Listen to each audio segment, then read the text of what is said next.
Apakah batal puasa jika saat mandi air itu masuk ke dalam tubuh lewat telinga atau lewat hidung? Kita baca dulu penjelasannya di dalam kitab Fathul Mu'in. Bismillahirrahmanirrahim. Wala yuftiru bisa beqimain jaufa muqtasilin an nahwi janabatin ka haidin wa nifasin idza kana al ightisalu bilan gimasin fil ma'i. Dan tidak membatalkan puasa jika air itu masuk ke dalam tubuhnya orang yang mandi, semisal mandi janabat, mandi besar, seperti mandi haid, mandi nifas, ketika mandinya itu dengan cara tidak menenggelamkan diri di dalam air, bukan mandi menyelam, bukan mandi berenang seperti mandi biasa ya, mandi dengan gayung, mandi dengan shower. Itu jika ada yang masuk ke dalam tubuh, asalkan itu mandi wajib, maka tidak membatalkan puasa. Falau gosala udhunaihi fi najasati fasabaqal ma'u min ihdahuma li jawfihi lam yuftir. Apabila dia membasuh telinganya saat mandi jenabat, kemudian air itu masuk ke dalam tubuh lewat salah satu dari dua telinganya, maka itu tidak membatalkan puasa. Wa in amkanahu imalatu ra'si, walaupun dia bisa saja mengeluarkan air tersebut dengan cara memiringkan kepalanya, awil ghuslu qabla fajri, atau dia bisa saja sebenarnya mandi sebelum fajar. Jadi pada siang hari atau subuh hari mandi janabat, kemudian air masuk ke telinga, itu tidak membatalkan puasa. Walaupun sebenarnya dia bisa mandi sebelum fajar, sebenarnya juga bisa. Kama idza sabaqal ma'u ila dakhili lil mubalaghati fi ghusl fami an al mutanajjisi li wujubiha. Sebagaimana juga tidak batal puasanya ketika air itu masuk ke dalam tubuh karena berlebihan menggunakan air pada kasus membasuh mulut yang terkena najis. Karena memang wajib berlebihan menggunakan air saat menghilangkan najis. Saat mulut ada najisnya, kita membasuh mulut tersebut dan berlebihan dalam penggunaan air, kemudian air masuk ke tubuh, itu tidak membatalkan puasa. Bi khilafi ma idza tasala munghamisan fasabaqal mau ila batinil udhuni awil angfi fa innahu yuftiru. Mengecualikan ketika seseorang mandi menenggelamkan diri dalam air, mandi menyelam atau berenang, kemudian air itu masuk ke dalam tubuh lewat telinga atau hidung, itu membatalkan puasa. Walau fil ghuslil wajibi, walaupun mandi wajib ya. Karena apa? Likarahatil ingimasi, karena makruh bagi orang puasa itu menenggelamkan diri dalam air. Kasabaki ma'il madati bil mubalaghati ila jafi ma'a tadzakkurihi lisomi wa ilmihi bi adami masyru'iyatiha.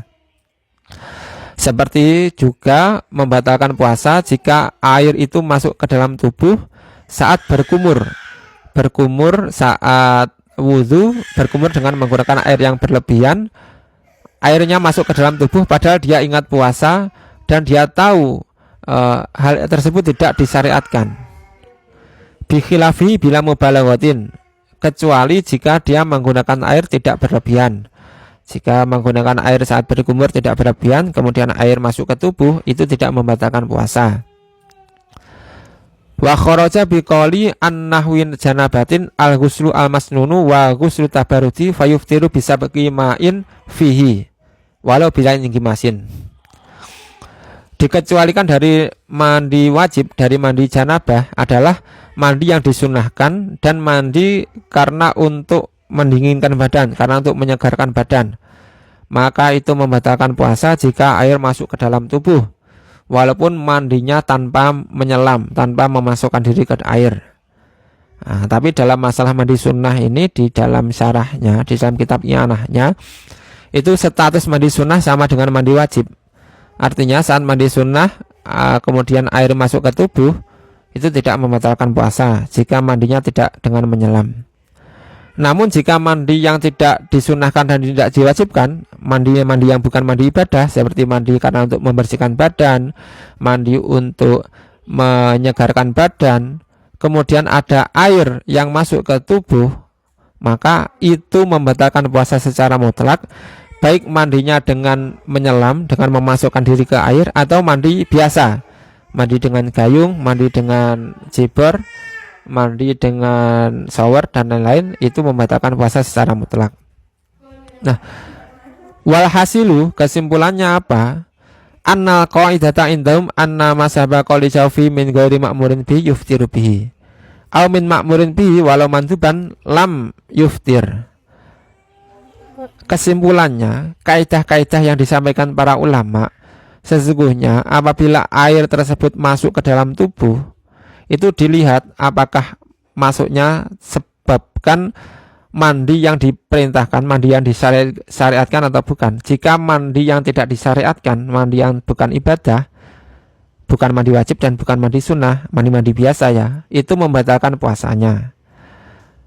Jika mandinya mandi ibadah, seperti walaupun mandi sunnah, mandi wajib atau mandi sunnah, itu tidak membatalkan puasa jika air masuk ke dalam tubuh. Wa yustafadu min hadhil qaidati salah satu aksamin. Dari kaidah ini diambil 3 kesimpulan lagi. Yang pertama, al-awalu yuftiru mutlaqan balagha aula. Wa hadza fima idza sabaqal mau ila jawfihi min ghairi matlubin karabiati wa kan gimasin fil ma'i likarhatihi lisuaimi wa kagusri tabaruti tabarutin au tanadzufin. Yang pertama, membatalkan puasa secara mutlak, baik dia berlebihan menggunakan air atau tidak. Ini di dalam masalah ketika air masuk ke dalam tubuh pada perkara yang tidak disyariatkan, seperti penggunaan membasuh yang keempat kalinya, membasuh wajah saat wudhu misalkan, itu kan sunnahnya sampai 3.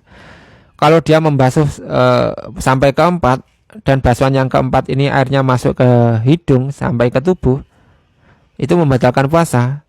Atau pada kasus orang yang menenggelamkan diri di dalam air, kemudian air tersebut masuk ke tubuh, itu membatalkan puasa karena memang